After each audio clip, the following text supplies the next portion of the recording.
नमस्कार, बहुत स्वागत है आप सभी का। आप देख रहे हैं इंडिया डेली। मैं हूं आपके साथ नैना यादव और रात के 9 बजे का वक्त है, यानी वक्त है इंडिया बोल रहा है। 11 जुलाई से सावन महीने की शुरुआत हुई और उसके साथ ही शुरुआत हुई कांवड़ यात्रा की भी। सावन का ये पूरा पर्व बेहद खास है और यात्रा अपने शिखर पर है।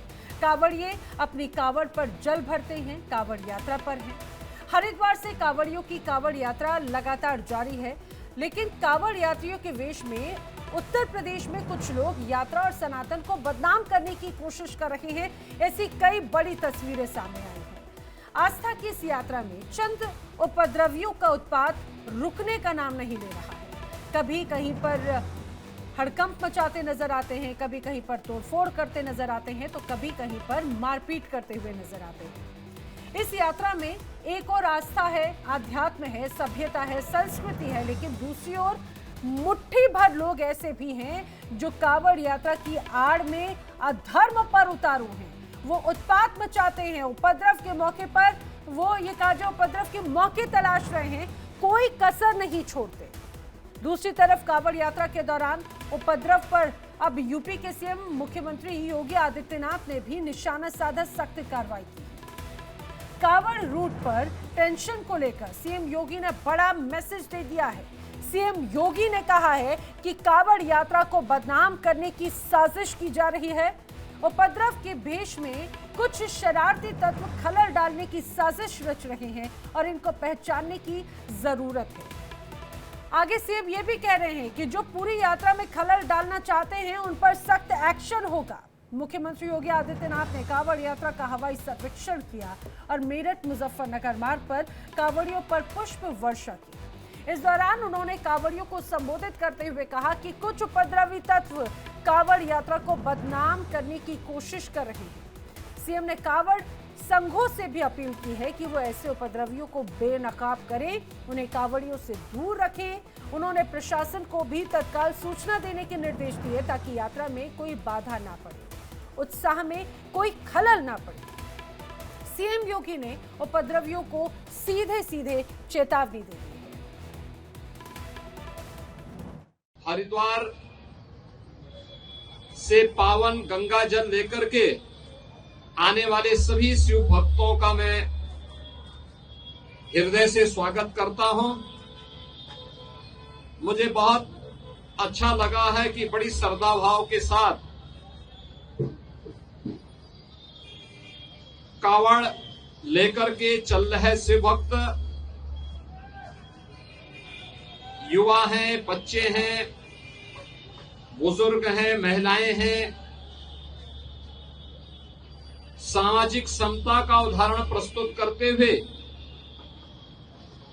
इस पूरे मार्ग पर श्रद्धा भक्ति के साथ आगे बढ़ रहे हैं। हमें ध्यान में रखना होगा, जहां उत्साह और उमंग है, जहां श्रद्धा और भक्ति है, उस उत्साह और उमंग को भंग करने के लिए, इस भक्ति और श्रद्धा को बदनाम करने के लिए कुछ तत्व लगातार कुत्सित प्रयास कर रहे हैं।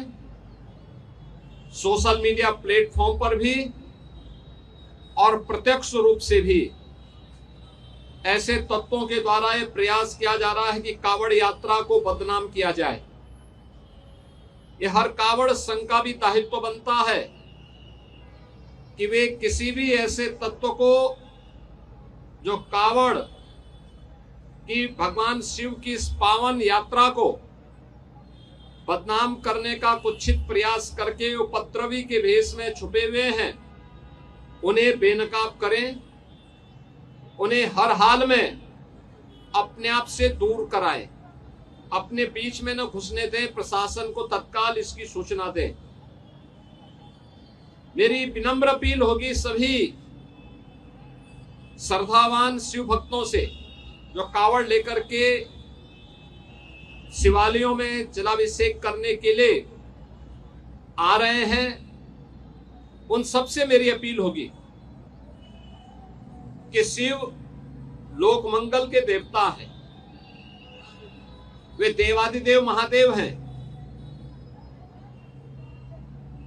लोक मंगल की उनकी कृपा सब पर समान रूप से बरसती है। हम सबका दायित्व बनना चाहिए, हम कावड़ यात्रा भगवान शिव को नमन करने के लिए, उनके प्रति श्रद्धा भाव व्यक्त करने के लिए जो ले जा रहे हैं, इसमें हम दूसरों की भी परेशानी को समझें। तो देखिए, बहुत संयमित और बहुत क्लियर कट अंदाज में मुख्यमंत्री योगी आदित्यनाथ ये कह चुके हैं कि दूसरों की भी आपको सुविधा का ध्यान रखना है। लेकिन सीएम योगी अब उन लोगों को सीधे पहचान चुके हैं जो कावड़ियों के वेश में उपद्रव मचा रखे हैं, उनकी छवि धूमिल कर रखे हैं, माहौल खराब करने की कोशिश कर रखे हैं और सीधे सीधे ये कहा जाए अब उनका इलाज करने का भी मन बना चुके हैं। मेरे साथ में खास मेहमानों का पैनल जो है आपको जल्दी से मिलवा देती हूँ जो जुड़ चुके हैं। अनंत अमित जी हमारे साथ में मौजूद हैं, बीजेपी प्रवक्ता धर्मेंद्र सिंह समाजवादी पार्टी का पक्ष रखने के लिए साथ में मौजूद हैं, हिंदू धर्मगुरु आचार्य एच.एस. रावत जी हमारे साथ में मौजूद हैं, साथ ही साथ राजनीतिक विश्लेषक संदीप मिश्रा जी भी हमारे साथ में मौजूद हैं और राहुल लाल जी भी हमारे साथ में राजनीतिक विश्लेषक के तौर पर मौजूद हैं। आप सभी का बहुत बहुत स्वागत है। शुरुआत में करना चाहूंगी अनंत अमित जी आप ही से। लगातार इस पूरे मामले पर बहुत लंबे वक्त तक राजनीति तो हुई, लेकिन जिस तरह से हम तमाम वीडियोस देख रहे थे, देश भर से तो तस्वीरें आ रही थी, लेकिन उसमें का मुख्य केंद्र जो रहा वो उत्तर प्रदेश रहा है, जहां से कई लोग कभी लोगों को पीटते नजर आते हैं, मार्केट में तोड़फोड़ करते नजर आते हैं, गाड़ी टच हो गई तो ना वो देखते कि भाई महिला है या पुरुष, जमकर उपद्रव मचाते हैं। अब ऐसे लोगों का इलाज करने का वक्त आ गया है। सीएम योगी पहचान चुके हैं ऐसे लोगों को। देखिए नैना जी, एक तो सर्वप्रथम हम उन सभी शिव भक्तों को का अभिनंदन करते हैं जो कांवड़ यात्रा में शामिल हो रहे हैं, और सभी मैं सनातनियों को नमस्कार करता हूं और बात को प्रारंभ करता हूं। नैना जी, ये पहली बार ऐसा हुआ है कि विगत 11 वर्षों से केंद्र में हमारी सरकार है, लगभग 7 वर्षों से हमारी उत्तर प्रदेश में सरकार है और 27 वर्षों के बाद दिल्ली में हमारी सरकार बनी है। और दिल्ली में सरकार बनने के बाद ही उत्तर प्रदेश के साथ में दोनों सरकारों की बैठक होती है। बैठक में यह तय किया जाता है कि इस वर्ष शिव भक्तों को, कांवरियों का अगर पैर में एक कण भी अगर गड़ता है तो वो हमारे लिए बहुत ही अपमानजनक होगा। उन शिव भक्तों को किस तरीके से हम, चाहे स्वास्थ्य का मामला हो, चाहे वो प्रशासन का मामला हो, चाहे वो पानी का मामला हो, चाहे वो बिजली का मामला हो, सुचारू रूप से कैसे उनको दिया जाए, उनकी सुविधाओं में कैसे चार चांद लगाया जाए, इसके लिए हमारी सरकार कृत संकल्प है। आज नैना जी आपने देखा होगा कि जिस तरीके से पुष्प वर्षा हो रही थी और कांवरियों का उत्साह देखकर हिंदुस्तान के 140 करोड़ जो लोग निवास कर रहे हैं सनातनियों का आज दिल बाग बाग हो गया। यही जो पुष्प वर्षा हो रही थी, कुछ वर्ष पहले यहां पे पत्थर की वर्षा होती थी। और माननीय योगी जी ने जिस तरीके से उन तमाम असामाजिक तत्वों को यह मैसेज देने का काम किया है कि आप हमारे देश में रह रहे हैं, एकजुट होकर रहिए, एक रहेंगे नेक रहेंगे। और यदि आपने उन कांवरियों के खिलाफ अगर कोई भी इस तरह का असामाजिक तत्व काम करने का कोशिश किया तो सरकार जो विगत 7 वर्षों से जिस तरीके से उत्तर प्रदेश में शांति बनाने के लिए जो काम कर रही है वो काम भी करेंगे। और आपने देखा होगा नैना जी, उत्तराखंड में हमारी सरकार है, जिस तरीके से वहां पर हम लोग ने एक ऑपरेशन कालनेमी चलाया है, वो भी एक उदाहरण है कि एक हफ्ते के अंदर कई हजार ऐसे संत पकड़े जा रहे हैं जो कि फर्जी भेष में सनातनियों को बदनाम करने के लिए गेरुआ वस्त्र पहनकर बदनाम करने, तमाम जो एक समाज के लोग हैं वो आज जिस तरीके से उनको लोगों को, देश के लोगों को पता चला है कि किस तरीके से कांवरियों के भेष में कांवर यात्रा के दौरान वही लोग बीच में शामिल हो जाते थे और उपद्रव फैलाते थे और सनातनियों को बदनाम करने की जो साजिश रची जाती थी, ऑपरेशन कालनेमी ने कह दिया है। और कहा है हमारी सरकार ने, कालनेमी रूप में, राक्षस के रूप में जो सनातनियों को बदनाम करने की साजिश रचेगा उसको हम कानूनी तौर पे बिल्कुल। अब ऑपरेशन कालनेमी देश भर में चलाए जाने की मांग भी की जाने लगी है। हमारे साथ में मुस्लिम स्कॉलर फाजिल अहमद जी भी जुड़ चुके हैं, उनका भी मैं वेलकम करती हूँ। एक बार सारे गेस्ट से रिएक्शन ले लेती हूँ मैं। धर्मेंद्र सिंह जी, आज सीएम योगी स्पष्ट कर चुके हैं कि जिस तरह से कुछ लोग उपद्रवी जो हैं वो कावड़ यात्रियों के वेश में हैं, उनका अब इलाज होगा, उन्हें बख्शा नहीं जाएगा। रिएक्शन आपका। नमस्कार सभी पैनलिस्ट साथियों और आपके दर्शकों को भी। देखिए, हम लोग तो भक्तों में सर्वदेव मयो भक्ता, उसमें ईश्वर का वो करते हैं और हम सभी कांवड़ यात्रा का सम्मान करते हैं।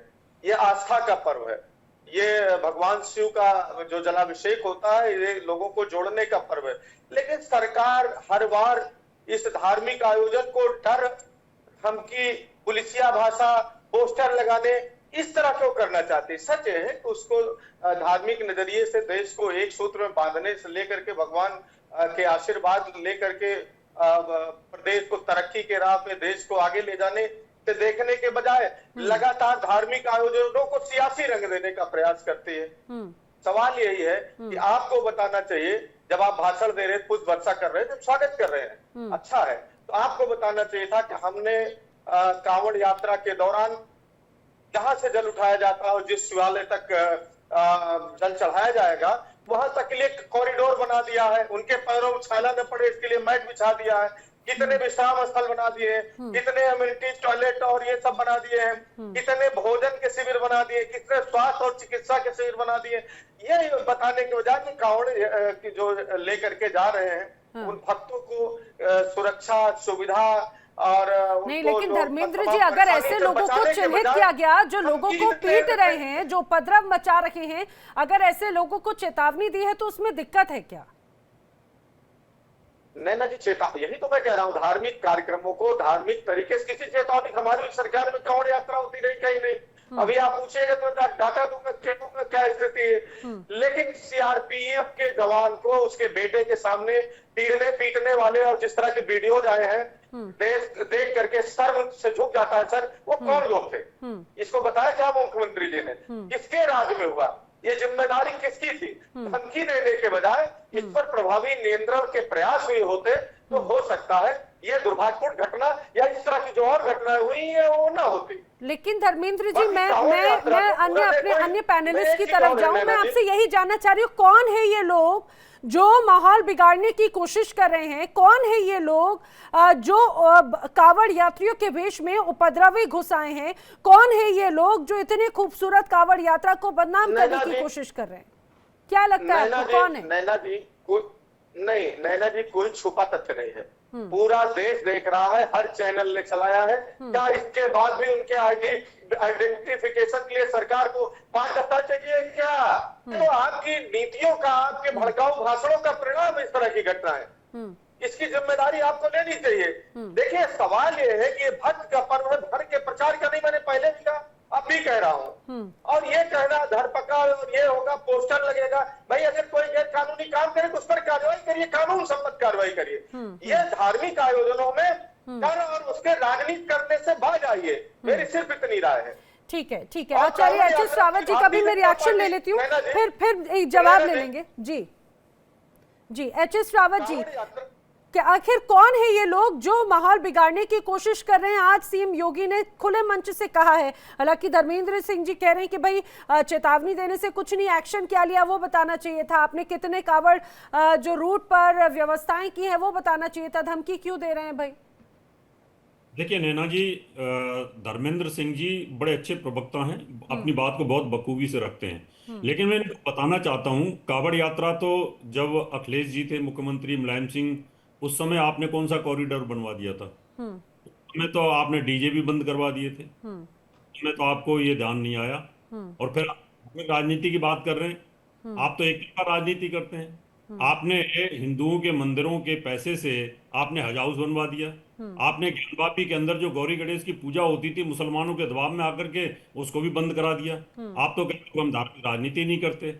आपने तो ये कहा था कि भाई अगर मैं इन हिंदू भक्तों पर, राम मंदिरों पर, कार सेवकों पर गोली नहीं चलाता तो मेरी तो मुसलमान वोट बैंक ही खराब हो जाती और मेरी पार्टी खत्म हो जाती। तो आप कौन सी बात कर रहे हैं धर्मेंद्र जी? आप याद करिए ना, आपने तो उत्तराखंड के लोगों पर किस प्रकार से गोलियां चलवाई थी, उनके साथ किस प्रकार से वहां रेप हुए थे। उस समय कोई बोलने वाला था कि आपने धार्मिक राजनीति किस प्रकार से की है? सम्मल के अंदर आपस में लोग मुसलमान मर जाते हैं, उनके साथ आप खड़े हो जाते हो, लेकिन अगर कोई हिंदू मारा जाता है तो उसके खिलाफ आप बोलने के लिए आप चूं तक नहीं करते हैं। ये राजनीति होती है। आप वोटों की राजनीति के लिए आप इतना नीचे जा सकते हैं, इतना नीचे गिर सकते हैं कि आप हिंदुओं के लिए कुछ भी बोलेंगे। लेकिन एच.एस. रावत जी एक बात मुझे जरा समझाइए, क्या अब कावड़ यात्रा या इस तरह के जो धार्मिक यात्राएं हैं, धार्मिक पर्व हैं, क्या ये भी अब राजनीति का केंद्र बन गए हैं? और इसके माध्यम से न सिर्फ आस्था बल्कि जिस तरह से जो तस्वीरें सामने आ रही है वो तो खिलवाड़ है धर्म के नाम पर। देखिए आस्था के नैना नाम जी, पे। मैं आपको बिल्कुल बताना चाहूंगा, और धर्मेंद्र जी आज के नहीं है, बड़े पुराने सपा के कार्यकर्ता हैं, मैं इनको जानता हूं। इनको ये समझ आ जाएगी कि किस प्रकार से इस कावड़ यात्रा के अंदर कौन लोग घुसे हैं। जब मुलायम सिंह जी की सरकार, नेताजी की सरकार थी, तो उस समय पर, उसके बाद जब बीजेपी की सरकार आई तो उन्होंने खुली छूट दे दी थी सपा के कार्यकर्ताओं को कि आप जितना कर सकते हैं। मायावती के टाइम पे खुली छूट दे दी थी कि आप जितना उपद्रव कर सकते हैं करिए, जब हमारी सरकार आएगी तो हम आपको छुड़ा लेंगे। और सपा के कार्यकर्ताओं को छुड़ा लिया। जब अखिलेश की सरकार आई और मुलायम सिंह जी की सरकार आई, उस समय पर जितने भी केस रजिस्टर्ड हुए थे मायावती गेस्ट हाउस कांड में, सबको छुड़ा लिया। तो यहां पर भी कावड़ यात्रा में भी कुछ इसी प्रकार के एलिमेंट हैं जो समाजवादी पार्टी के, जो कांग्रेस के हैं, और उनको मुसलमानों को घुसाया गया है कालनेमी के नाम पर, और वो उपद्रव कर रहे हैं। ठीक है। एक जो भक्त है ना शिव का, वो ये काम नहीं कर सकता। कोई भी शिव भक्त कभी किसी भी हमारे सेना के अधिकारी पर हाथ नहीं उठा सकता। इसका मतलब बदनाम करने की सियासत है। हिंदू धर्म को बदनाम करो और मुसलमानों के वोटों को अपनी तरफ खींचने की तो पूरी क्या ये कोशिश। वोट की राजनीति है? फाजिल अहमद जी भी हमारे साथ में हैं। फाजिल अहमद जी, अब ऐसे लोग चिन्हित किए जा रहे हैं और उन पर सख्त कार्रवाई होगी। आखिर आपको क्या लगता है, कौन है ये लोग जो आस्था के नाम पर कावड़ यात्रा को बदनाम करने की कोशिश कर रहे हैं, उपद्रव मचाते हैं, तोड़फोड़ करते हैं, हल्ला करते हैं, गुंडागर्दी करते हैं? क्योंकि सीएम योगी बोल रहे हैं ऐसे लोगों की भाई अब अच्छे से उनका इलाज किया जाएगा, उन्हें चिन्हित कर कर एक्शन लिया जाएगा। मेरी आवाज आ रही है? जी जी बिल्कुल। देखिए नैना जी, ऑपरेशन कालनामी जो चल रहा है ना, ये ऑपरेशन कालनामी के नाम पर जो पिछड़ी जाति के साधु हैं, उनको ये लोग चिन्हित कर रहे हैं, उनका अपमान कर रहे हैं, उनकी पिटाई कर रहे हैं। क्योंकि पिछड़ी जाति का आदमी संत नहीं बन सकता, वो साधु नहीं बन सकता है। ये बात धर्म के आधार पर ये लोग तिरस्कार कर रहे हैं पिछड़ी जाति के लोगों को। और जो लोग मारपीट कर रहे हैं, वहीं पुलिस खड़ी है। पुलिस नहीं, कहाँ पुलिस का क्या रोल है? उत्पात मचा सरकार, पुलिस का एक बारे खत्म कर दी। पुलिस तो कावड़ियों का पैर दबा रही है। वो वर्दी पहन करके पैर दबाए सरकार का, इससे घिनौना चेहरा और क्या हो सकता है? पुलिस का एक बाल खत्म कर देंगे तो अपराधियों के हाथ में सत्ता चली जाएगी, अपराधी प्रभावशाली हो जाएंगे। अपराधी प्रभावशाली होंगे तो शासन संविधान से जब किसी को डर नहीं लगेगा तो धर्म की आड़ में लूटपाट दंगा फसाद करेगा। वो लोग तो ऐसा आयोजन चाहते हैं कि इस तरह का आयोजन हो। फाजिल तो हम अहमद भगवान जी, फाजिल तरह का अहमद जी, लूटपाट करे, ऑपरेशन दंगा कालनेमी करे, का आप जिक्र पैसे कर रहे हैं। लूटे। ऑपरेशन कालनेमी वो जात पात के आधार पर नहीं, पाखंडियों को चिन्हित करके उनको उन पर एक्शन लेने का ऑपरेशन है। और इस तरह ये के तो- कई लोग पाए गए। पिछली बार चर्चा भी आपसे हुई थी हाँ, मेरी, तो वही उसमें पिछड़ी जाने जात के कितने लोग लोग दूसरे देश के, गायत्री दूसरे मंदिर धर्म के जिसको- लोग हैं, और ऐसे ही पाखंडी जो हैं वो कावड़ यात्रा में घुस आए हैं और ऐसे ही पाखंडियों को अब चिन्हित कर रहे हैं, उन पर एक्शन लेने की बात कर रहे हैं। पाखंडी की परिभाषा क्या है? चाहे कोई भी हो, कांवड़ एक धार्मिक आयोजन में किसी को भी आने दीजिए, इसका कोई मतलब नहीं है कि कौन किस जाति का है। लेकिन यहाँ तो जात देख करके उत्पीड़न करना है, पिछड़ों को, दलितों को गुलाम बना के रखना है, उनको तो कांवड़ ढोलवाना है, और मंदिर पर सारा, और एक सीआरपीएफ के जवान को पटक पटक के मारा उन लोगों ने। क्या किया पुलिस ने? अब देश के सैनिक का भी अपमान करेंगे ये लोग। धर्म की आड़ में देश के सिपाही का भी, जो हमारी सुरक्षा, जो आन बान शान है हमारा, उसका भी अपमान करेंगे ये लोग।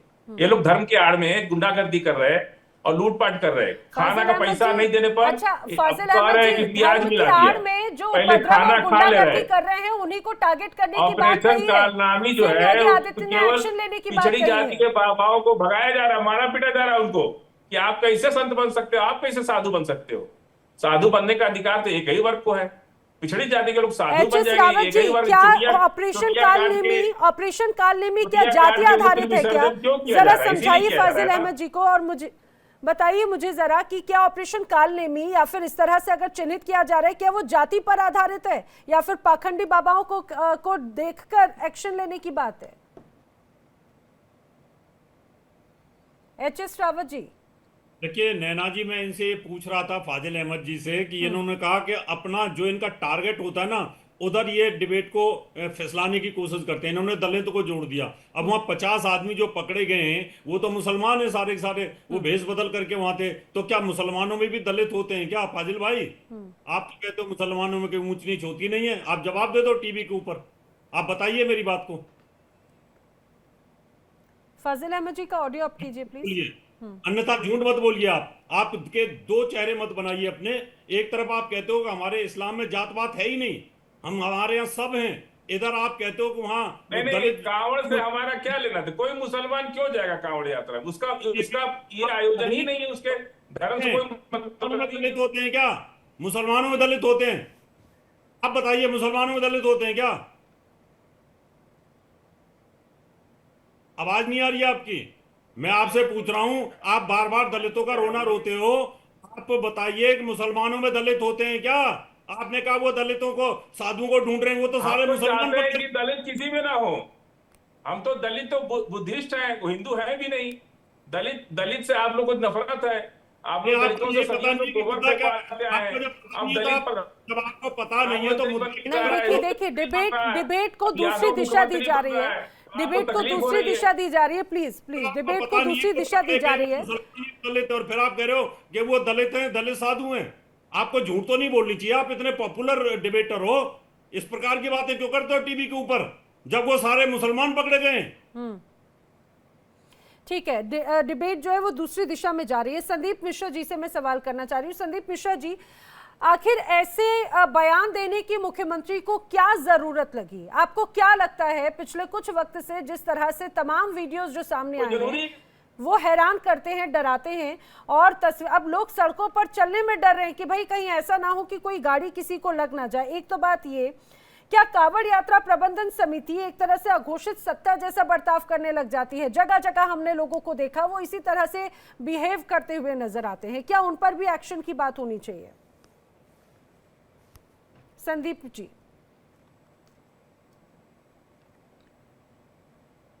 नैना जी, मेरी आवाज आ रही है? जी जी बिल्कुल। देखिए, मुख्यमंत्री जी युवा हैं और युवाओं को परवाह करते हैं, और इसीलिए शायद उन्होंने कहा कि युवाओं के जोश में किसी तरह से कमी नहीं आनी चाहिए। हाँ, लेकिन युवा जोश से साथ साथ होश में भी रहें, और इसीलिए उन्होंने आगे आकर के, फ्रंट पर आकर के अपनी जिम्मेदारी ली। मैं एक बात कहूं, अगर आपको याद हो, सीए एनआरसी का जब प्रोटेस्ट चल रहा था तो उस समय पत्थरबाजों की फोटो जो है चौराहों पर लगाई गई थी जी। और इसके चलते क्या हुआ कि जो पत्थरबाजों के अंदर था एक भय पैदा हुआ कि भाई अगर हम इस तरह की काम करेंगे तो हमें नेम और फेम किया जाएगा। तो मेरे भाई धर्मेंद्र सिंह जी यहाँ पे बैठे हुए हैं, उनको ऐसी क्यों सहानुभूति है जो इस तरह के कांवड़ यात्रा में जो है कालनेमी बन करके बैठे हुए हैं? आने दीजिए ना, उनका नाम, उनका पोस्टर लगने दीजिए चौराहे पर। आपको इससे क्यों दिक्कत हो रही है? अगर एक धर्म की मानने वालों का पोस्टर लगता है तो दूसरे वाले अगर उपद्रवी है तो उनका भी लगता है, तो आपको तो दिक्कत परेशानी नहीं होनी चाहिए।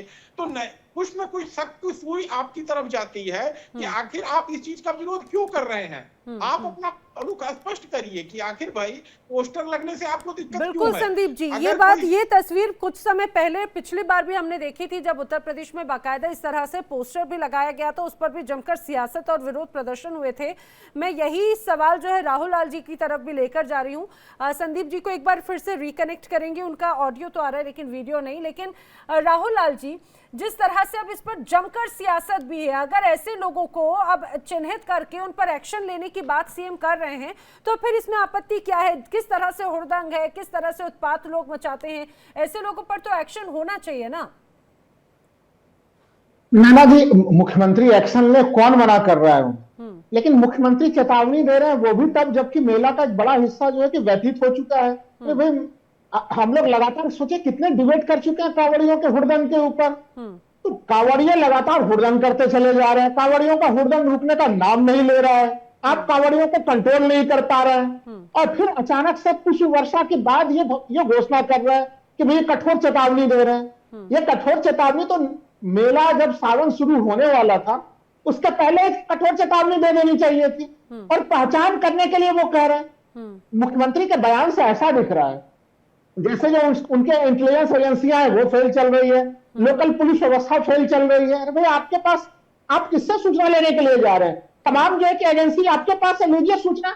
लेकिन नैना जी, जो सबसे खतरनाक मामला हो रहा है, पुलिस प्रशासन का काम दूसरे लोगों को दिया जा रहा है। मुजफ्फरनगर सहित जो तमाम जो जगहों पर हम लोग देख रहे हैं कि कौन शाकाहारी भोजनालय, कौन है मांसाहारी भोजनालय, कौन है किस धर्म के लोगों का है, भाई ये तमाम चीजें हमारी पुलिस एजेंसियां करेंगी कि दूसरे लोगों को अपने मार कर डालना है इसके लिए। एक भावना की जांच करने की बात करते हैं कि कौन जो व्यक्ति है।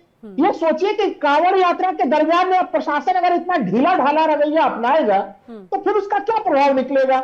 यही कारण है, देखिए छोटे छोटे मामले पे इसमें कुछ छोटे सुझाव पर सरकार को ध्यान देना चाहिए था कि एक अलग से उनका ट्रैक बना देते अच्छे से, जो है कि उनका रूट एक अलग सा बना देते, आराम से निदान निकल जाता। अब जब ये मामला का समाधान नैना जी ये है कि भाई गाड़ी से टक्कर हो जाए किसी की, लोग डरे गुस्सा में घूम रहे हैं कि पता नहीं उसके बाद हमारी पिटाई हो जाएगी, हम बचेंगे कि नहीं बचेंगे, हमारे परिवार के लोग सुरक्षित रहेंगे कि नहीं रहेंगे।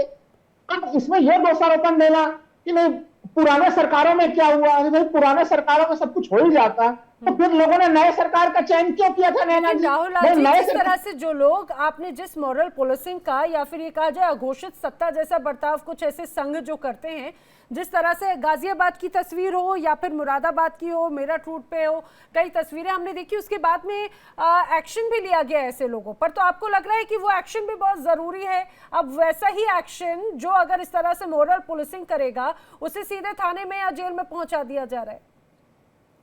देखिए हमें लग रहा है कि मॉरल पुलिसिंग वालों के ऊपर जो कार्रवाई की गई तो बहुत देर से की गई है नैना जी, बहुत देर के बाद सरकार जागी है और उसमें भी अभी कुछ चुनिंदा लोगों पे कार्रवाई हुई है। मैं जिस घटनाक्रम का उदाहरण दे रहा हूं जहां पे कपड़ा खोल के जांच की गई वो तो अभी भी सारे टीवी चैनलों पे जो है कि महाज्ञानी बनकर जो है कि भाषण देने में लगे हुए हैं, उनके ऊपर कोई कार्रवाई नहीं हो रही है। अब आप सोचिए मिर्जापुर का घटनाक्रम है, मिर्जापुर के घटनाक्रम में जो कांवड़ियों के ऊपर जो धाराएं दर्ज की गई, बेहद हल्के धाराएं दर्ज की गई, उसके बाद जमानत पे वो लोग छूट भी गए। तो इस तरह से इतने ढीले ढाले ढंग से तो काम नहीं चलेगा। हमारे अगर सुरक्षा कर्मी जो सेना के जवान है अगर वो भी इनके हुड़दंगियों के हवाले चढ़ जाएंगे, मैं तो उनको कांवड़िया नहीं हुड़दंगी ही मानता हूं। मैं इसका जवाब अनंत अमित जी से एक बार ले लेती हूँ। अनंत अमित जी, जैसा राहुल लाल जी कह रहे हैं बहुत वक्त लगा दिया, बहुत देरी से एक्शन लिया गया, एक बात ये, और दूसरी बात वो ये भी कह रहे हैं कि एक्शन तो ले रहे हैं लेकिन धाराएं इतनी हल्की हैं कि उस एक्शन का कोई मतलब नहीं है। देखिए नैना जी, राहुल जी को मैं बहुत दिनों से मैं इनके साथ डिबेट करता हूं। ये तुष्टीकरण की राजनीति को ये आग देने वाले लोग हैं, ये आग में गर्म घी डालने का ये लोग काम करते हैं।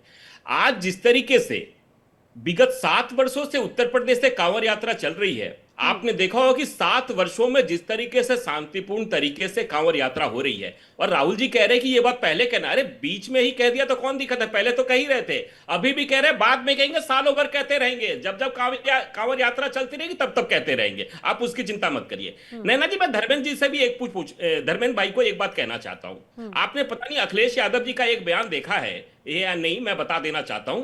माननीय अखिलेश यादव जी ने कहा है कि सरकार को यह करना चाहिए, डीएम और एसपी साहब को खाने और तमाम व्यवस्था में लगा देना चाहिए, सीओ और एसडीओ को कांवड़ियों का पैर दबाने में लगा देना चाहिए। बताइए इससे हास्यास्पद बयान क्या हो सकता है किसी भी पूर्व मुख्यमंत्री के लिए? और अपने आप को भावी मुख्यमंत्री कह रहे हो, भावी ही रह जाएंगे। देश की जनता भी जाने 22 करोड़ आबादी है उत्तर प्रदेश की, अपने आप में एक देश है, और जिस तरीके से ये तुष्टीकरण की राजनीति करने के लिए आपको, अरे आप साहब एक समाज के नेता नहीं है, आप प्रदेश के नेता हैं, देश के नेता हैं। लेकिन अनंत जी ऐसे लोग जो मोरल पुलिसिंग के नाम पे अघोषित ये सत्ता बनते हुए या वैसे बर्ताव करने वाली जो कई ऐसी प्रबंधन समितियां हैं उन पर भी एक्शन लेना होगा ना फिर तो। निश्चित तौर पे नैना जी, सरकार ने कहा है और सरकार ने तमाम इस तरह के पॉइंट्स बनाए हैं कि आपको अगर डीजे बजाना है तो इस साउंड में बजाना है, डीजे का इतना आपको इतना ऊंचा होना है, तमाम ऐसी व्यवस्थाएं की गई हैं, और जो लोग नहीं करेंगे कांवड़ समितियों को चेतावनी दी गई है कि आपके खिलाफ कानूनी कार्रवाई भी की जाएगी। ऐसा नहीं है। राहुल लाल जी, आप ही की इस बात पे कुछ काउंटर कर रहे हैं, फिर मैं बाकी पैनलिस्ट की तरफ जा रही हूँ। राहुल जी प्लीज 30 सेकंड में। नैना जी, प्रथम खंड में तो मैंने जो बोला बताइए, उसमें तुष्टीकरण वाली कौन सी लाइन मैंने बोली? भाई उत्तर प्रदेश के मुख्यमंत्री हैं Yogi Adityanath, law and order पूरी तरह से उत्तर प्रदेश सरकार, उत्तर प्रदेश पुलिस का मामला है। और अब तक जो कांवड़ यात्रा चली उसमें हुड़दंगियों पे ना तो हमें हरिद्वार में कोई कंट्रोल दिखा, उत्तराखंड में कंट्रोल दिखा, ना उत्तर प्रदेश में कंट्रोल दिख रहा है। अभी भी इसमें मैं अनंत अमित जी को कहूंगा कि आप जीटी रोड पर चले जाइए और देखिए जो सरकार ने तमाम मानक दिए हैं, डेसिबल का मानक दिया है, कितनी ध्वनि का क्या होना चाहिए, दूसरे मानक दिए हथियारों से संबंधित, उन मानकों का खुला उल्लंघन इस समय चल रहा है। इसी समय आप जाके किसी को भेज दीजिए, आपको दिख जाएगा। तो आप निर्देश देते हैं और वो निर्देश जमीन पे लागू नहीं हो पाते, और यही कारण है कि कांवड़ियों का उत्पाद जारी रहता है। मॉरल पुलिसिंग का अभी भी देखिए अनंत अमित जी गोल जवाब देते हुए दिख रहे हैं। भाई मॉरल पुलिसिंग करने की जिम्मेवारी अगर मॉरल पुलिसिंग से ही देश चलना है, तब तो फिर आपकी सरकार और आपकी व्यवस्था की क्या जरूरत बची? तब तो मॉरल पुलिसिंग से ही देश चल जाएगी। बिल्कुल, भाई बिल्कुल। मॉरल पुलिसिंग से आप हमारे लॉ एंड ऑर्डर को बिगाड़ रहे हैं और नहीं, जिससे मॉरल कांवड़ियों के उत्पाद को पुलिसिंग वृद्धि हो उतनी रही है। ही बहुत ज्यादा डेंजरस है। और फाजिल अहमद जी, अगर एक्शन लेने की बात हो रही है, अब ऐसे लोगों को चिन्हित करते हुए अगर उन पर एक्शन होगा तो उसका समर्थन और उसका स्वागत करेंगे और साथ देंगे क्या प्रदेश सरकार के ऐसे लोगों को चिन्हित कराने में? देखिए, जब हम लोग कहते हैं कि सांसद विधायक रिश्वत खा रहे हैं तो सरकार के कान पे जू नहीं रेंगती है। हम लोग तो ये भी बोलते हैं। और भाजपा के प्रवक्ता कह रहे हैं कि अखिलेश यादव भावी ही रह जाएंगे। अरे ये आप तय नहीं करेंगे कि अखिलेश यादव वर्तमान में होंगे कि भावी रह जाएंगे। मुख्यमंत्री होंगे कि प्रधानमंत्री होंगे, देश की जनता को तय करने दीजिए। आप देश की जनता से ऊपर नहीं है। अखिलेश यादव का भविष्य आप नहीं तय करेंगे, वो जनता तय करेगी कि वो प्रधानमंत्री बनेंगे कि मुख्यमंत्री बनेंगे। लेकिन अभी तो युवा है अखिलेश यादव, लेकिन फाजिल अभी जी, तो पूरा जीवन बचा है उनके सामने। ठीक और है। ये लोग इतने अखिलेश यादव की लोकप्रियता से इतना घबराए हुए हैं कि ये लोग अखिलेश यादव का, अरे अखिलेश यादव क्या करेंगे? वो मुख्यमंत्री है। विपक्ष का रोल क्या है? आप तो विपक्ष को सुनना ही नहीं चाहते। जी बिल्कुल, मैं तो आप बोल सारा रही थी, ठीक मैं है, तो बोल रही हूँ विपक्ष को पूरे चुनाव में भी वो भूमिका आप निभाइएगा। लेकिन फिलहाल मेरे सवाल का तो जवाब दीजिए कि ऐसे लोगों पर जब चिन्हित करके एक्शन लेने की बात हो रही है, उस फैसले का स्वागत, समर्थन और सहयोग करेंगे क्या प्रदेश सरकार के ऐसे लोगों को चिन्हित करने? सवाल क्या है आपका? सवाल नहीं, ये तो जवाब हो गया। मैं पूछ रही हूँ करेंगे क्या? क्या लगाया तो सवाल ही हुआ साहब। संविधान सम्मत कोई भी कार्य सरकार करेगी, निश्चित रूप से सब लोग समर्थन करेंगे। लेकिन पुलिस की वर्दी पहन के कोई कावड़ियों का पैर दबाएगा तो ये सरकार के लिए डूब मरने का विषय है। पुलिस वर्दी पहन के, देश की पुलिस है, वो किसी धर्म की पुलिस नहीं है। वो किसी देश, ये देश का काम करने के लिए है। आप वर्दी पहना के किसी पुलिस वाले से कावड़ियों का पैर दबवा के आप तो पुलिस का खत्म कर दिए। एक बाल ही खत्म हो गया पुलिस का। पुलिस तो टट्टू हो गई है, बीजेपी की सरकार की टट्टू नहीं है पुलिस। आपने तो हिंदुस्तान के करके आपने अपना टट्टू, अपना गुलाम बना लिया है पुलिस को। इस तरह की पुलिसिंग से क्या उम्मीद की जा सकती है? वो विपक्ष के लोगों के साथ जिस तरह के अपमानजनक व्यवहार कर रही है पुलिस, उसको क्या भूल जा सकता है? फाजिल अहमद जी, आप तो इतने पढ़े लिखे इंसान हैं, मैं आपसे थोड़े डिसेंट शब्द और डिसेंट बर्ताव की उम्मीद रखती हूँ सर। कैसी बात करें? मेरे सवाल का तो जवाब आपने नहीं दिया, लेकिन धर्मेंद्र सिंह जी से यही सवाल पूछ लेती हूँ। धर्मेंद्र सिंह जी, अगर एक्शन लेती है, ऐसे लोगों को चिन्हित करती है सरकार या पुलिस, अगर पोस्टर्स जारी करती है, ऐसे लोगों को फिर पुलिस का सहयोग करेंगे? सरकार के इस कदम का और इस आदेश का वेलकम करते हैं क्या? साथ देंगे?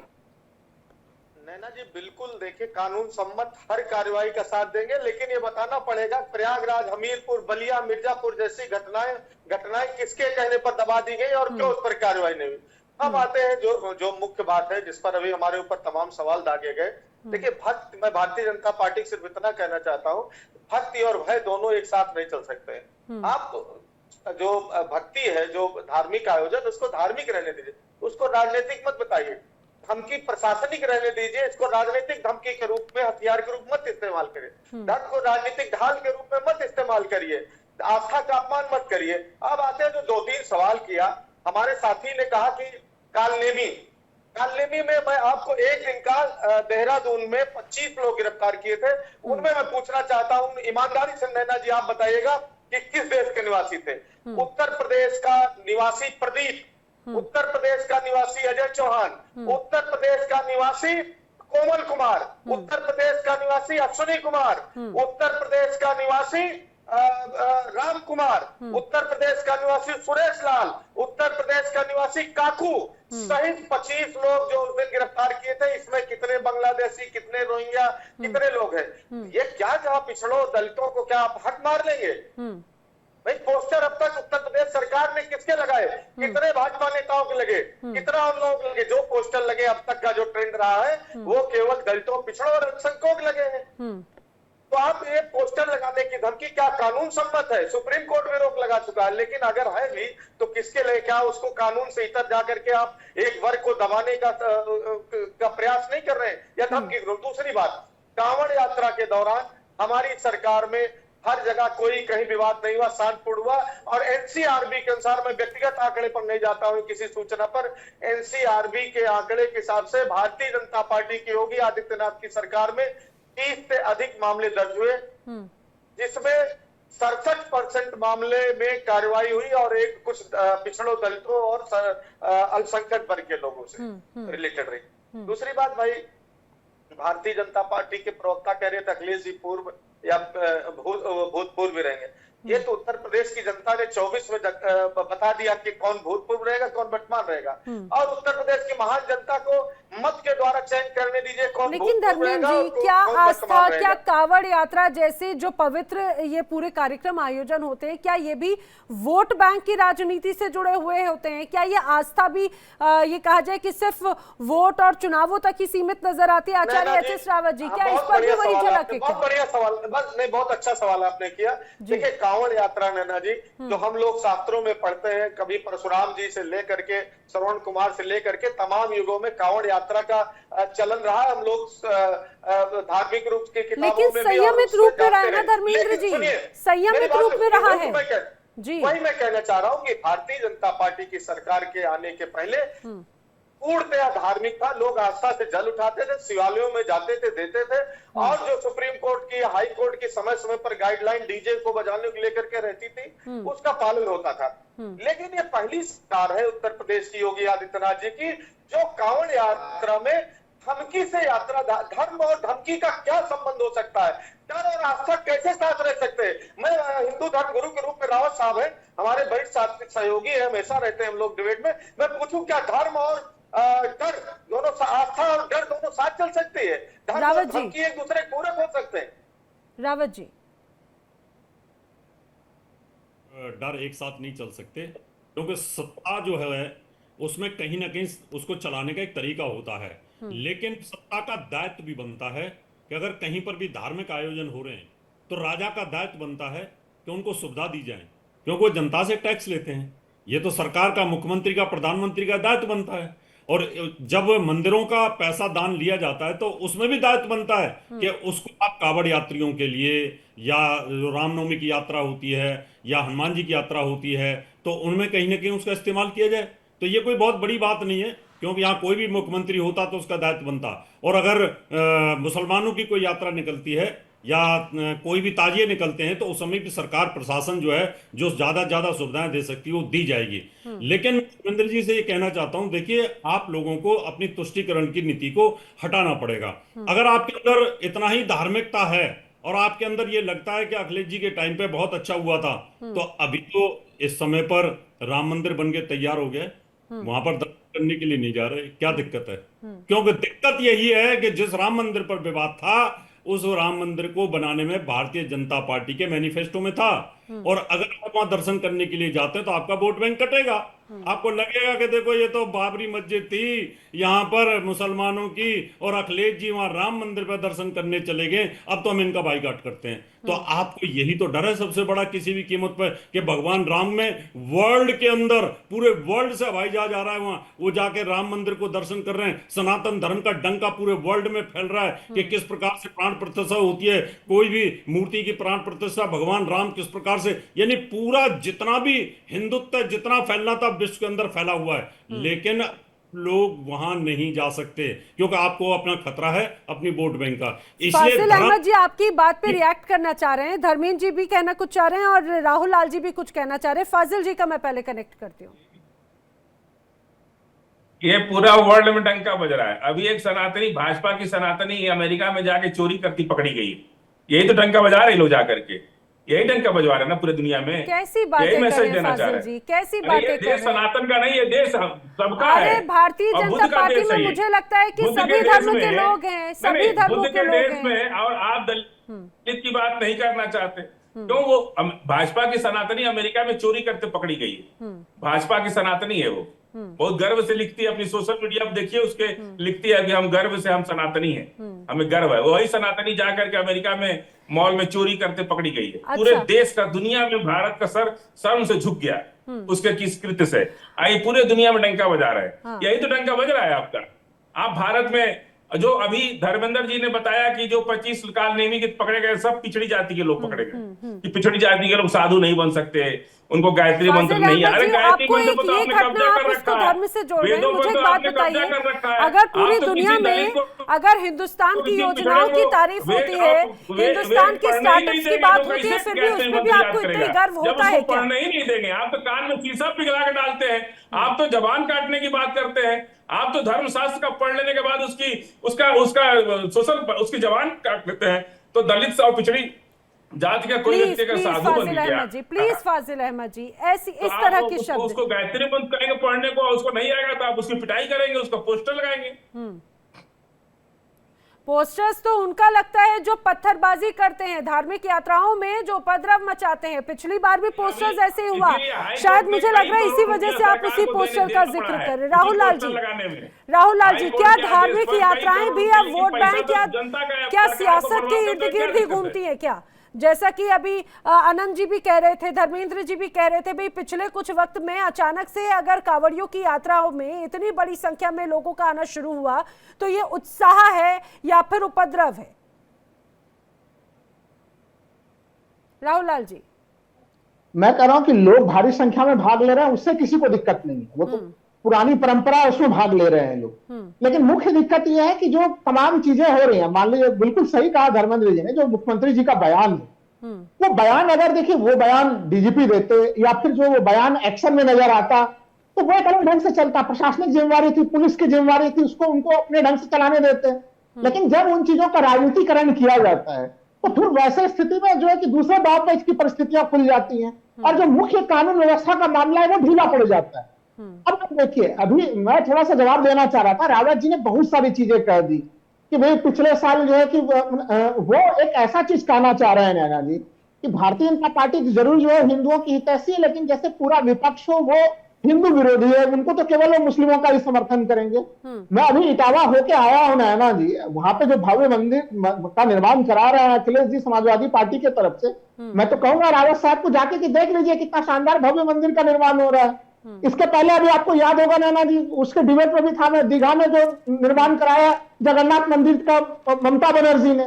तो अलग अलग सभी भारत में तमाम पार्टियां हैं, सभी देखिए राजनीतिक दल किसी एक समय विशेष के नहीं हो सकते, तो ये लेबलिंग करना। और दूसरा चीज कि आप राम मंदिर का मामला लेके आ गए, भाई राम मंदिर का मामला का कहां से श्रेय लेंगे? सुप्रीम कोर्ट के आदेश से बना, सुप्रीम कोर्ट के आदेश से राम मंदिर का निर्माण हुआ, बीजेपी उसका भी श्रेय लेने में लगी। राहुल लाल जी, इस तरह के उपद्रवियों पर तो कभी विपक्ष की तरफ से कोई ऐसे सवाल या ऐसे जवाब नहीं आते।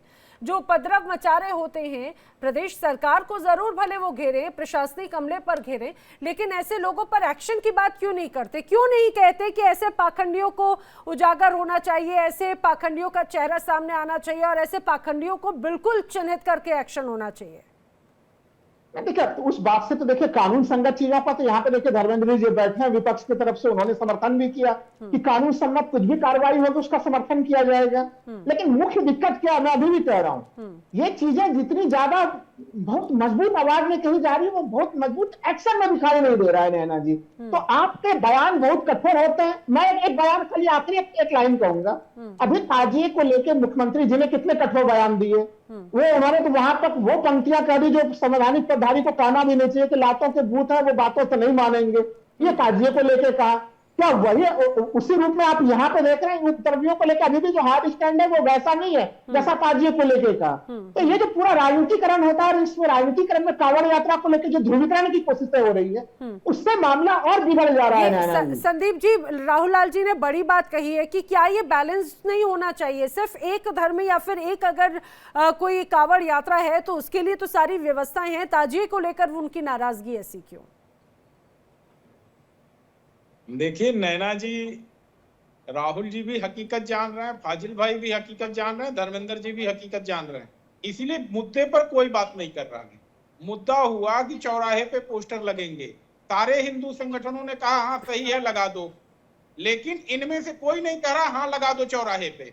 क्यों? क्योंकि चौराहे पे लगेगा पोस्टर तो पता चलेगा किसने गुंडागर्दी की, उसका कनेक्शन क्या है, कहां से वो जुड़ा हुआ है। योगी महाराज जी ऐसे नहीं बैठे हुए मुख्यमंत्री की गद्दी पर, एक लंबा समय उन्होंने पूर्वांचल में संघर्ष किया है ऐसी ताकतों के खिलाफ जिन्होंने शहर का माहौल कई बार खराब करने की कोशिश की हो। तो उनको पता है किसके साथ कैसे निपटना है। उन्हें पता है कि इस कांवड़ यात्रा में युवाओं का जोश कम हो, युवाओं को दोषी ठहराया जाए और इस तरह से करके कांवड़ यात्रा को जो है अपमानित किया जाए और लोगों को बोलने को मौका मिले और खास करके अंतर्राष्ट्रीय मीडिया को भी मौका मिल जाए। तो इस पर उन्होंने कड़ाई से काम करने का काम किया है और जिस पर हिंदू संगठनों ने कहा है महाराज जी आपने सही किया है, लेकिन दिक्कत हमारे समाजवादी पार्टी के प्रवक्ता को हो रही है, फाजिल भाई को हो रही है, राहुल भाई को हो रही है। अरे भाई अगर अपराधियों के चौराहे पोस्टर पे लगते हैं तो आपको ताली बजा के स्वागत करना चाहिए इस चीज का।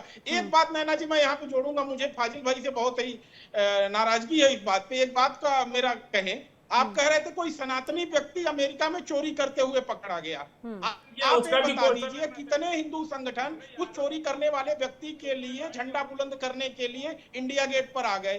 कितने हिंदू संगठन सुप्रीम कोर्ट में वकालत का पैनल लेकर के पहुंच गए कि नहीं जी निर्दोष है? कितने मठ महंत उसके पक्ष में खड़े हो गए? इस बात पर भी अगर 2-4 पॉइंट हो तो फाजिल भाई हमारे रख दें। इस तरह से एक व्यक्ति अगर कोई क्राइम करता है उसके लिए आप अगर सनातन समाज को अपमानित करते हैं तो निश्चित ही यह दुर्भाग्यपूर्ण है। बिल्कुल। राहुल लाल जी आपकी बात पे रिएक्ट कर रहे थे, फिर मैं रुक करूंगी धर्मेंद्र जी और अनंत का। कार्यक्रम का आखिरी समय चल रहा है। मैं संदीप जी को एक ही चीज कहूंगा, संदीप जी राजनीतिक विश्लेषक भी हैं और संदीप जी जो है कि वो एडवोकेट भी हैं। भाई संदीप जी, आरोपी और अपराधी के बीच में अंतर होता है। पुलिस किसी को खाली आरोपी भर कह दे और उसको आप अपराधी कह दीजिए और उसकी मानहानि भी लगा दीजिए पोस्टर लगा के और लास्ट में फिर कोर्ट उसको रिहा कर दे, फिर बताइए उसका भुगतान कौन करेगा? इसी जगह पर डर है कि कहीं ऐसा तो नहीं कि जिनको जो सरकार विरोधी लोग हैं उनको फिर आप टारगेट कर दीजिए। ये भी कुछ बड़े गंभीर मामले हैं। तो इसलिए आप आरोपी बराबर अपराधी ये दोनों को बराबर मत कीजिए, दोनों चीजों। ठीक है, ठीक है। लेकिन फाजिल अहमद जी मुस्कुरा भी रहे हैं। फाजिल जी, अगर मैं एक ये बात कहूं कि एक्शन लेने की बात कम से कम यहाँ पर की तो जा रही है, हम देखते हैं कि कितने फर्जी पाखंडी जो हैं वो नजर आते हैं, खासतौर से मुस्लिम समुदाय में भी। उन पर तो एक्शन लेने की बात तक नहीं की जाती। अरे उन तक बातचीत या फिर एक्शन लेने तो क्या, बल्कि उनको तो प्रोटेक्शन तक दे दिया जाता है। अरे तो सर यही तो हम लोग की नाराजगी है सरकार से कि सरकार एक्शन क्यों नहीं लेती। सरकार जात धर्म मजहब देख के एक्शन क्यों लेती है? सरकार को निष्पक्ष होकर कानून का काम एक्शन लेती तो फिर आप उसी पर नाराजगी जाहिर कर देते हैं। नहीं, हमारा कहना यही है कि आप हिंदू हो, मुसलमान हो, सिख हो, ईसाई हो, इससे मतलब नहीं है। मतलब है कि निष्पक्ष होकर आप कानून का काम कीजिए। यादव जी की चुटिया काट के उसको मूत्र विसर्जन किया गया, क्या एक्शन लिया सरकार ने? 6000 लोग जो है तलवार लेके अखिलेश यादव को जान से मारने की धमकी दिए, कोई मुकदमा कायम हुआ उनके ऊपर? तलवार रखना एक संज्ञेय अपराध है, उसके लिए आर्म्स एक्ट की धारा 315 के तहत जेल जाना चाहिए उनको। कितने लोग जेल भेजे बाबा जी हमारे?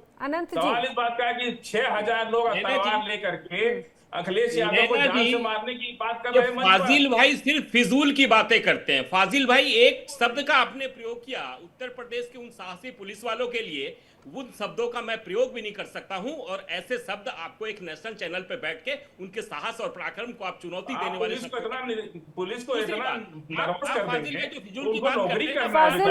फाजिल अहमद जी प्लीज देखिए, आप पढ़े लिखे व्यक्ति हैं, प्लीज इस तरह के अमर्यादित शब्दों का इस्तेमाल आप इस मंच पे ना करें। की बात कर सकता है पढ़ा लिखा व्यक्ति ये स्तर को दिखाता है। प्लीज प्लीज ये मानसिकता और ये वैचारिक स्तर को दिखाता है। प्लीज आप सनातनियों को गाली देने के लिए नेशनल चैनल पर बैठ कर डिबेट नहीं कर सकते। नहीं, लेकिन देश के रक्षक सुनिए, वर्दी धारकों के लिए आप इस तरह के शब्दों का इस्तेमाल नहीं कर सकते। इसको शर्म नहीं आ रही है कि वर्दी वाले धारकों से हम पैर दबाएंगे?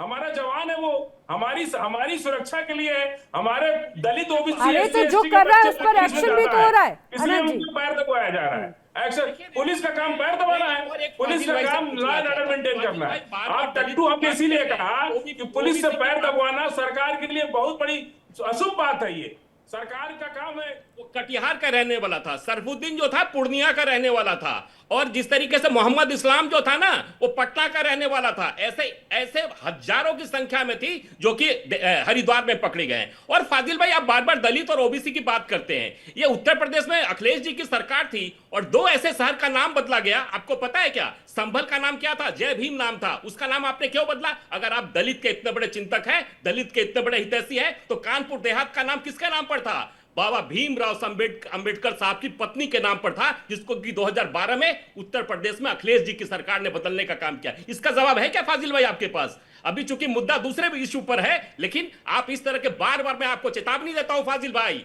कि जिस तरीके से सनातनियों को आप नेशनल चैनल पर बैठ के गाली देते हैं, ऐसा गाली मत दीजिए। मैं आपको सम्मानजनक तरीके से बोल रहा हूं। आप और सर जुदा वाली बात जो है ना, अगर जो सनातनियों को बार बार गाली देते हैं ना, अगर ऐसे किसी इस्लाम को कोई बोल दे तो तुरंत आप ही जैसे लोग सर जुदा की बात करने लग जाते हैं। तो नेशनल चैनल पे बैठे ढंग से बात करिए, शब्दों का सही प्रयोग करिए। आप पढ़े लिखे व्यक्ति हैं, लेकिन अनपढ़ की तरह बात मत करिए। और मैं आपको बार बार कहता हूं कि आप इस तरह से आप व्यवहार मत करिए। और मैं खासकर बैठा हूं चैनल पे, मैं एक सनातनी और तलवार की बात करते हैं। हम जिस समाज से आते हैं, हमारा धर्म कहता है कि तलवार लेकर चलना है। आप रोक लीजिए हमें। क्या आपका धर्म? आपका धर्म संविधान से बड़ा है। संविधान नहीं कौन कहता है कहता तलवार लेके संविधान में तलवार लेके नहीं चलना है? आपको पता है क्या? संविधान से बड़ा है, संविधान से ऊपर है आप। कोई संविधान से कोई बड़ा नहीं है। इसलिए मैं बार बार कह रहा हूं कि हम आज जिस मुद्दे पे बैठे, मुद्दे पे बात करें। आप मुद्दे को डिरेल करने की कोशिश ना करें। कोई धर्म संविधान से ऊपर नहीं है। बिल्कुल फाजिल अहमद जी, मुझे बहुत अच्छा लगा ये बात आप कह रहे हैं। मुझे बहुत अच्छा लगा आप ये बात कह रहे हैं कि कोई भी धर्म संविधान से नहीं है। इस बात को तो हम अलग अलग समय समय पर अलग अलग विषयों पर बातचीत करते भी रहते हैं। लेकिन धर्मेंद्र सिंह जी, सबसे महत्वपूर्ण बात यह है कि सीधे सीधे अगर सीएम योगी कह रहे हैं कि भाई जो करेगा बदनाम वो बचेगा नहीं अब, क्योंकि कई ऐसे लोग आए जो, देखिए कितना पावन और कितना खूबसूरत पर्व होता है, भोले की भक्ति का पर्व होता है। लोग मस्त मलंग रहते हैं, महिलाएं, बच्चे, बड़े बुजुर्ग सभी अब इस दौरान इस यात्रा में होते हैं। लेकिन कुछ लोग फिजा को बिगाड़ने की और कुछ लोग सनातन की इस परंपरा को धूमिल करने की कोशिश में होते हैं। नैना जी, बलिया, हमीरपुर, मिर्जापुर जैसी घटनाओं में क्या कार्रवाई, ये मुख्यमंत्री जी को बताना चाहिए था। धर्मेंद्र सिंह जी से संपर्क शायद थोड़ा सा अटक रहा है। राहुल जी, जी धर्मेंद्र जी, नैना जी आवाज आ रही जी। और कम से कम मैं नैना जी आपके माध्यम से, भाई अनंत अमित जी यहाँ बैठे हैं, इनसे निवेदन करूंगा और आपसे भी आग्रह करूंगा कि कह रहे तलवार से मुझे ले चलने से कोई रोक नहीं सकता, तो कम से कम डिबेट उबेट में मत बुला लीजिएगा कहीं, नहीं तो बिना तलवार की और धमकी की भाषा देख ही रहे हैं। तो हमको लगता है बहुत विद्वान साथी है, बातें तर्क से करें, ज्यादा अच्छा होगा, तलवार की धमकी न दे। दूसरी बात, हमारे साथी मैं कम से कम जानता हूं, विद्वान साथी संदीप जी कह रहे थे पोस्टर लगाने में आपत्ति क्या। मैं विषय पर ही रहूंगा, विषय की तरह तमाम बातें यहाँ उठी, उसका जवाब देना उचित नहीं समझता हूं। संदीप जी कह रहे पोस्टर लगाने में आपत्ति कहा। अगर संदीप जी कानून के जरा भी जानकार संविधान के, तो हमको ये बता देंगे कि संविधान की फला धारा के तहत लगाने का प्रावधान है। मैं इसी चैनल पे समर्थन कर दूंगा कि बिल्कुल लगाइए, स्वागत है। दूसरी बात, कांवड़ जो है यात्रा प्रेम, भक्ति और संयम का प्रतीक है। कब समझोगे संदीप जी? भारतीय जनता पार्टी कब समझेगी? ये पुलिसिया भाषा में डराने धमकाने से यात्रा का माहौल सिर्फ बिगड़ेगा। ये शांतिपूर्ण और जिसके लिए यात्रा होती है, धर्मेंद्र जी, डरेगा तो वो ना जिसके मन में चोर होगा। जो भक्त होगा उसको तो और उत्साह, उसको तो और अच्छा लगेगा कि भाई उसे कम से कम सुरक्षा मिल रही है। मुझे लग रहा था कि आप तो स्वागत करेंगे ऐसे। डरेगा तो वो जिसके मन में चोर होगा। अब नैना जी देखिए, ऐसा है कि यात्रा को राजनीति करने का माध्यम बनाना चाहती भाजपा, क्योंकि असल मुद्दों से उसको ध्यान भटकाना है। बेरोजगारी, महंगाई, भ्रष्टाचार और कानून व्यवस्था जो बिगड़ गई, इससे बयानबाजी करके इस मुद्दे से हटना है। बस केवल पोस्टर लगाने की राजनीति का एक लाइन है कि नाम से सजा देना। नैना जी, वो नाम लेकर के देखिए मुझे लगता है अब चर्चा को यहीं पर ही रोकना होगा। आप सभी मेरे साथ चर्चा में शामिल हुए, बहुत धन्यवाद। लेकिन श्रद्धा और अनुशासन साथ में चले तभी धार्मिक आयोजनों की गरिमा बनी रहती है, ये जरूर समझना होगा। लेकिन सीएम योगी ये जरूर स्पष्ट कर चुके हैं कि जो करेगा उपद्रव उस पर होगा एक्शन, और अब वही डरेगा जिसके मन में होगा चोर। बहरहाल इस डिबेट में आज के लिए इतना ही।